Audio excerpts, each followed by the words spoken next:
It's wonderful to have such a good crowd turning out both in person and online. This is wonderful and delightful.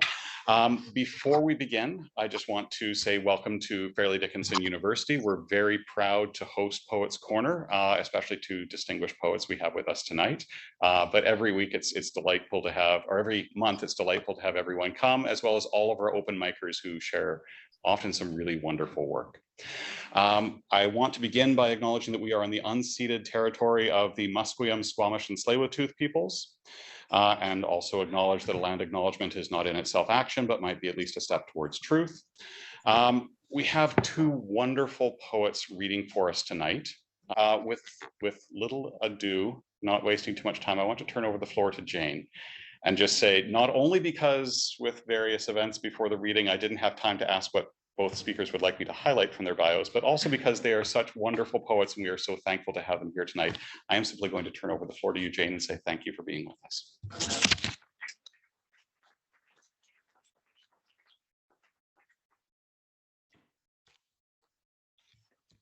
Thank you, James, and thank you, each of you, for coming.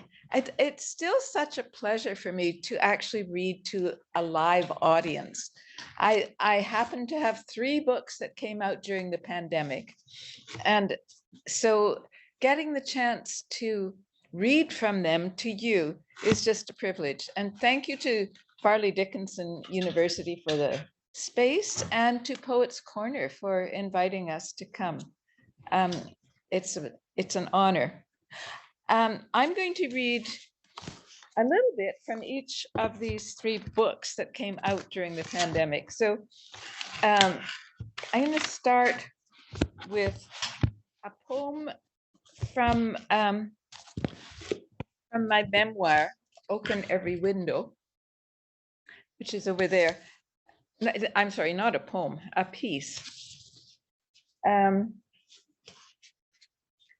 Tides.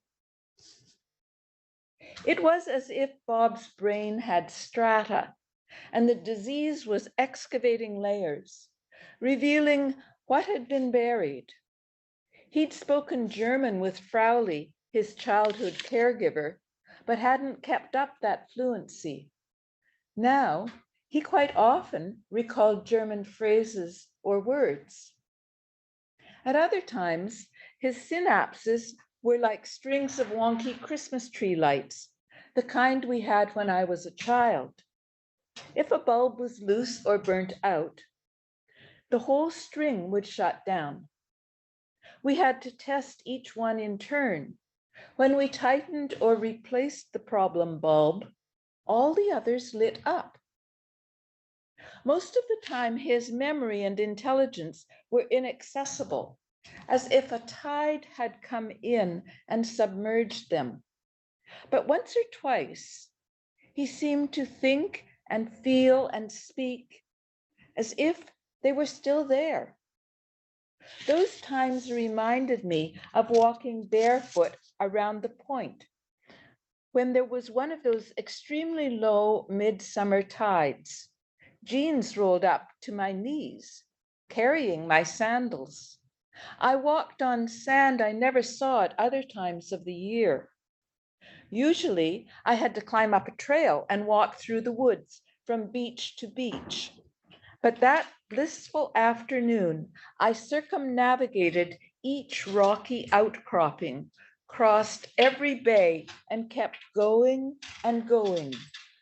The tide was coming in slowly over so much warm sand that even when I waded in shallow waves, it was pleasant.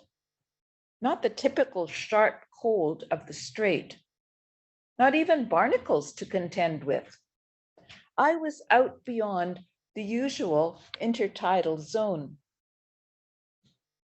At dinner, he forgot I was cooking tortellini, though they were boiling on the stove, and got out the linguine when I was bringing in an armful of wood for the kitchen fireplace.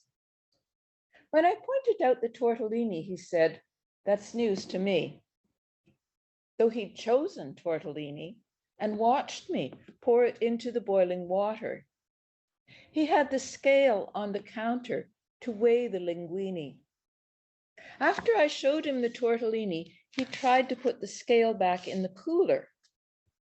I retrieved it and put it under the island where it belonged, saying, "The scale lives here." "Well, that's a change," he replied. "You don't remember," I said, realizing as soon as the words slipped out of my mouth that he would take offense. He stomped out of the kitchen, climbed the stairs, went to bed. "I'm not hungry," he said when I told him dinner was ready. "Bob, don't be mad at me," I pleaded. "I'm not mad at you. Have it your way." "I'd like you to eat. For Pete's sake, leave me alone." We live in a time of dementia. It's tsunami hitting persons we know. Society's forgetfulness. Even the earth losing mind with the extinction of species. I felt my domestic grief was a lens for a grief so large I couldn't comprehend it.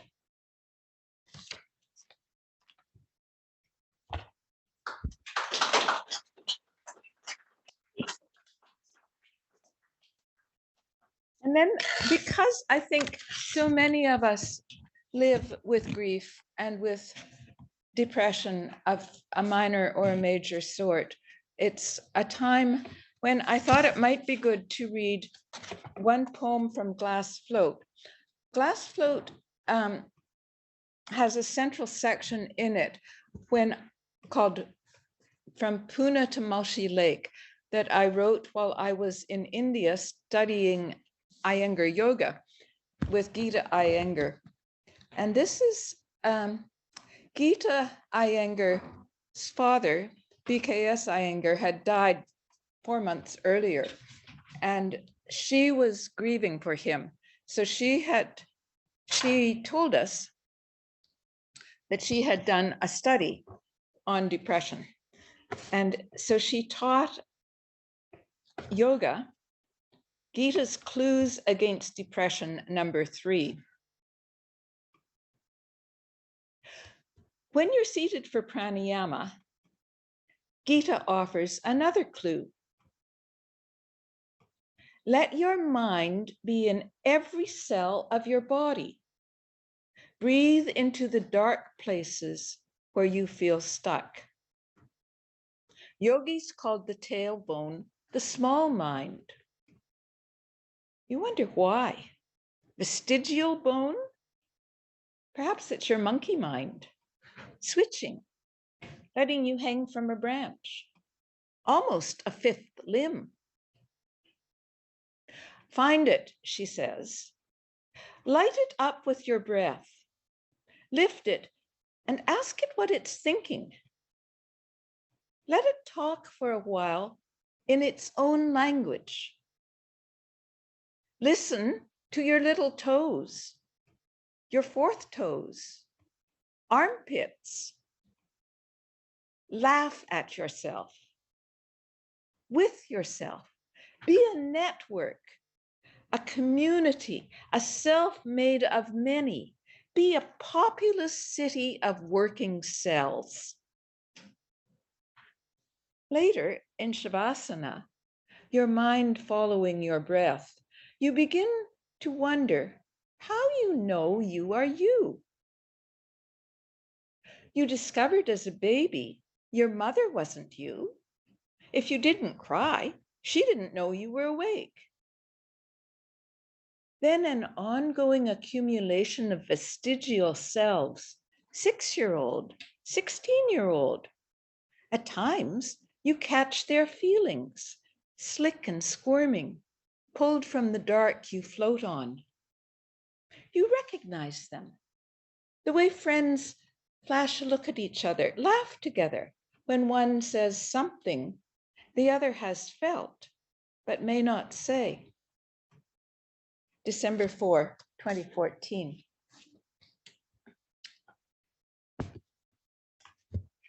So now I want to read from False Creek. When I was writing Open Every Window and also Glass Coat, I was living on Vancouver Island, on the southwest coast of Vancouver Island, at a place called Point No Point. And I lived there for 20 years, and but came back to Vancouver in 2012. And when I came back to Vancouver, I started walking around False Creek because I walk every day, and I was living not far from False Creek. At Point No Point, I had walked along wild beaches and through forest trails, but False Creek, I started walking around the seawall, and I realized that I didn't know, there was a whole lot that I didn't know about False Creek or about Vancouver or about the history of this city. So I started to do research. And as I was walking, I was also going to museums and libraries and looking at maps and old maps. And I went to the decolonial aesthetics course at Emily Carr University of Arts and Design, because I realized that my perspective had been very colonial all through my growing up, and that it was still pretty colonial. And I wanted to gain something of a perspective that was less colonial, understand it anyway. I looked at historical maps. I went to the Beatty Biodiversity Museum to learn about the lives of the creatures and all the species who lived in the False Creek area. Then the Museum of Vancouver and the Museum of Anthropology and the UBC Library had a joint exhibition of Cessnam, the city before the city, where about the Musqueam and their 9,000 years of living here. So these all sort of contributed in one way or another to the poems in False Creek. So I'm going to start by reading a poem called False Creek. Chock full, not with dog walkers, photographers, buskers, cement trucks, rowing sculls, tubby little ferries zigzagging shore to shore, piles of mangosteens, tuna fillets on ice, buckets of stargazer lilies. No painted piano for the public to play. No stack of yellow wheelbarrows for marina members. Populated with eelgrass, sea asparagus, bladder wrack, bull kelp, oysters, clams, mussels, abalone, crab, octopus, surf smelts, oolakan, herring spawn, chitons, sea urchins, periwinkle, moon snails, humpback whales, sturgeon, sockeye, pink, coho, canvasback, goldeneye, bufflehead, dunlin, great blue herons, hummingbirds, bald eagles, kingfishers, ravens, waxwings, owls, sandpipers, martins, porcupines, salamanders, wolves, frogs, elk, bear, otter, dogwood, bitter cherry, elderberry, bunchberry, thimbleberry, blackberry, huckleberry, salmonberry, skunk cabbage, monkey flower, devil's club, bleeding hearts, ocean spray, nodding onion, camas, mutated, native wetlands, water coming up from ground beneath, eastern 2/5 of the inlet, its estuaries and tidal flats filled with refuse and rubble. sandbar at the western end, buried by an up-dredged island. False Creek, 4/5 filled in, now 1/5 its former size. Haunted by a 1,350-year-old Douglas fir, by a 1,835-year-old yellow cedar, by lichens, mosses, ferns, soapberry, wild roses, canoes, languages I don't know, spirits I can't see, retained by mountains still blue behind Yaletown, an abused body of water, inlet to the heart of Vancouver.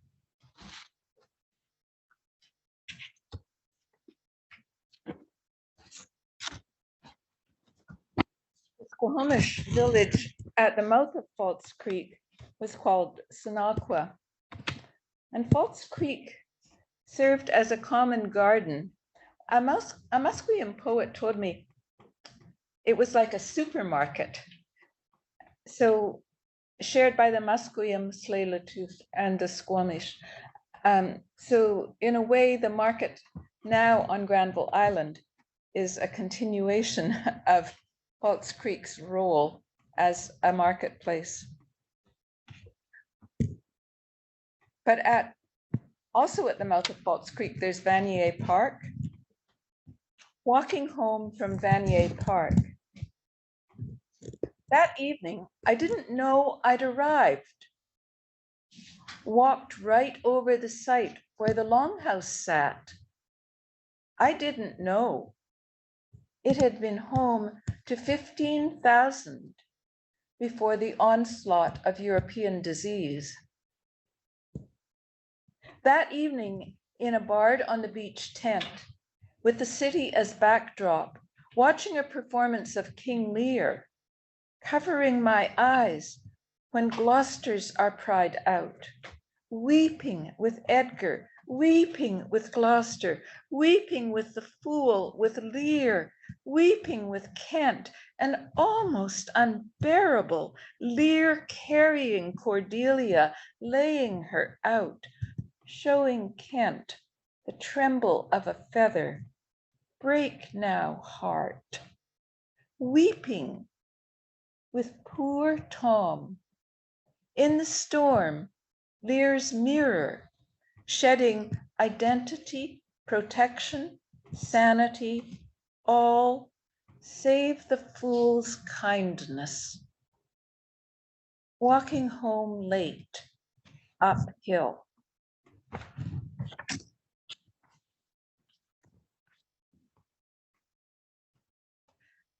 Nursing the moon. Small, frail, not a good latch, not tugging on the breast, not sucking milk out. The hours it will take to fill this new moon, make that much light. Days the nipple falls out, milk spills unswallowed. You pass the moon across, attach it to your other ache. Distended, your blouse drenched, warm belly's sour smell. The moon can't take it all, stops gaining, starts to shrink. You can't let it go, cannot bear no light. And tonight it's a new moon.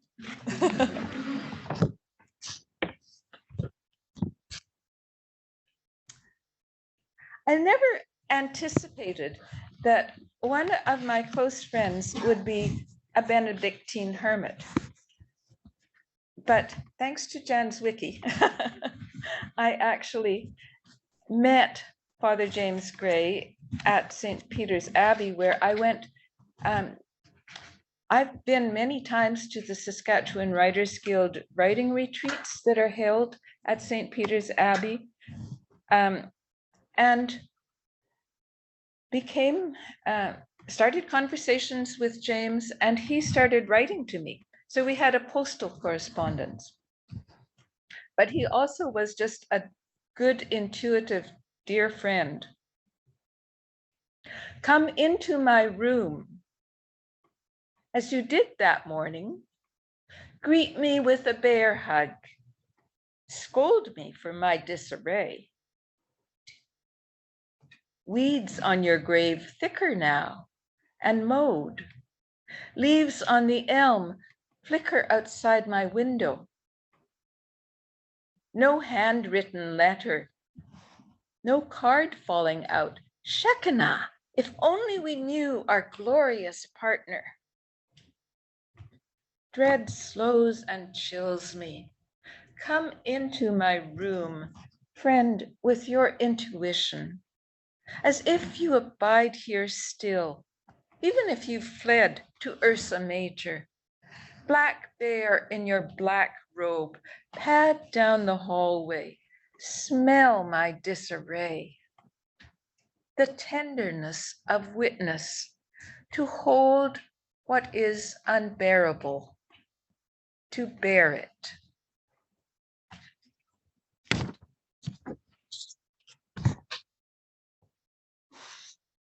How come this cruelty?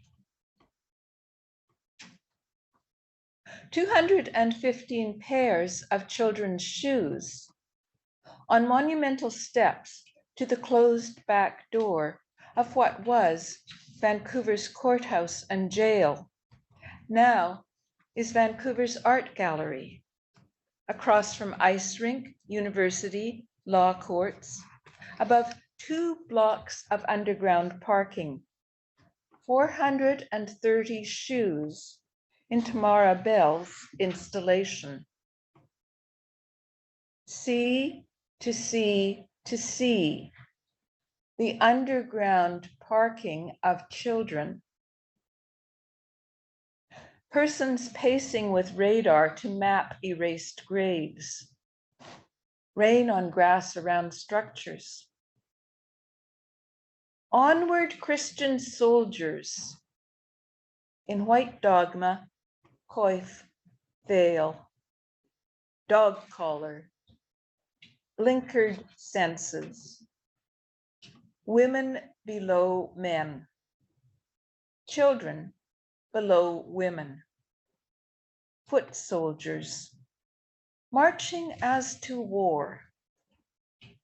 See to see to see, dominion, domination, children out of place. O Canada, we stand on guard for thee. On a ceiling in the Vatican, at the top of the great chain of being, God reaches out from a brain packed with angels to connect with man. Empires lay train tracks. Newcomers stake claims, break land, take lives, grow wealth, power plants, punish to train. True patriot love in all thy sons command. Below children, shoes, graves sodded over. To see, to see, to see, what is this war?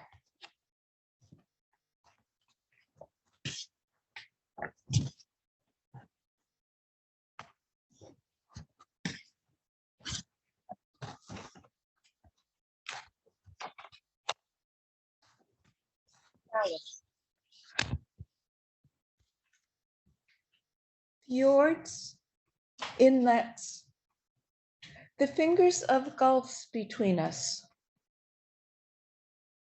Tidal bore of pain flooding ashore. living aboard as he does with his chemo, up and down, lunation after lunation, moon's gravity on the tides. Again, E. coli counts high. This inlet fed nations, oolacans and gulls, otters and eagles. Now, exhausted permafrost vents methane. Heat dome slaughters starfish, mussels, clams. Despair, deep and deeper, the steady unbearable. False Creek, Vancouver's keel of grief. And I say keel because I think a vessel needs a keel to be able to steer and to change course, to stay upright. And if the depth of grief that we feel serves as a keel, it's something to steer with and something to keep us upright.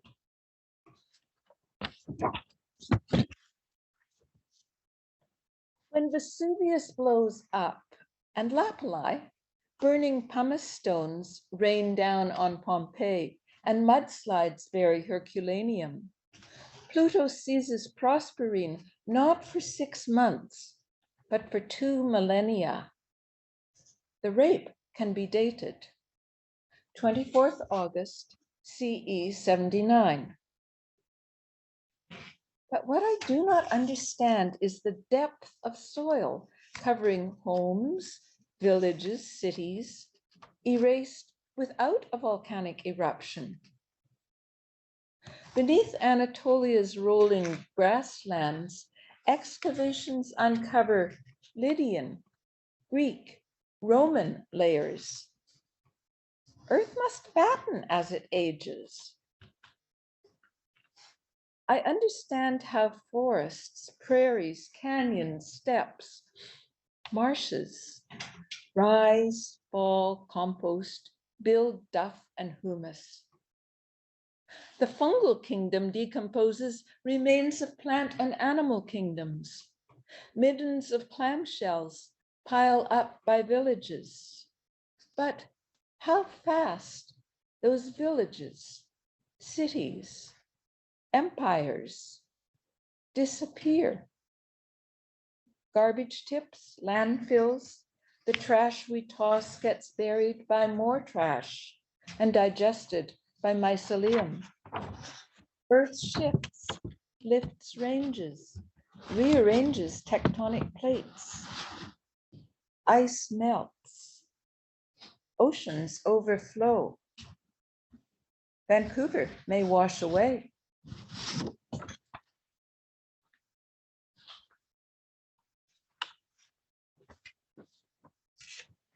A body of water is alive. Tides and inlets breath. Currents embrace barnacles, mussels, oysters, cobbles, gravel, granite, support kayaks, fishboats, yachts, carry alder leaves, dusty with pollen. Its skin antic with wind and the orbits of raindrops, welcoming moon trails, reflections of sunrise. Buried, it leaves ribs, femurs, many metatarsals, its skull and winged hips in the rubble above it. Not that water appears armatured by anything calcified, but a body's ghost might take surprising forms, if only in a city's imagination. And strata do layer clamshells and otter trails. If awareness resides atomically in atoms and speaks elementally, quick steps with generations of steam, cloud, droplet, whiff of moisture, sappy trickle leaves to roots in phloem, water-bearing minerals lifted by xylem. If awareness is found underground on Mars, if water is alive, body out of body, out of body.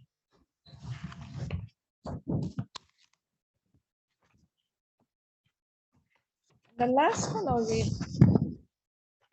The Golden Boat.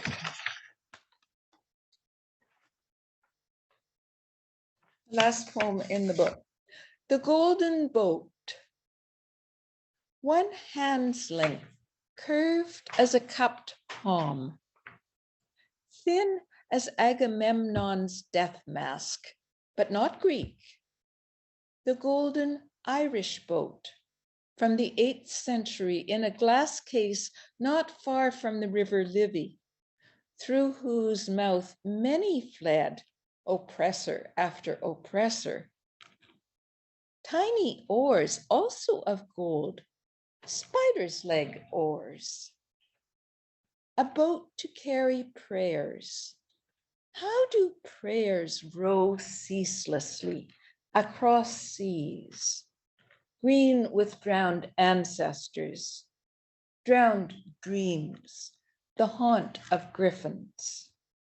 A golden boat of perfect proportion to hold a poet, a crew of poets from a fabled land who also row without cease. It's an honor to read to so many poets.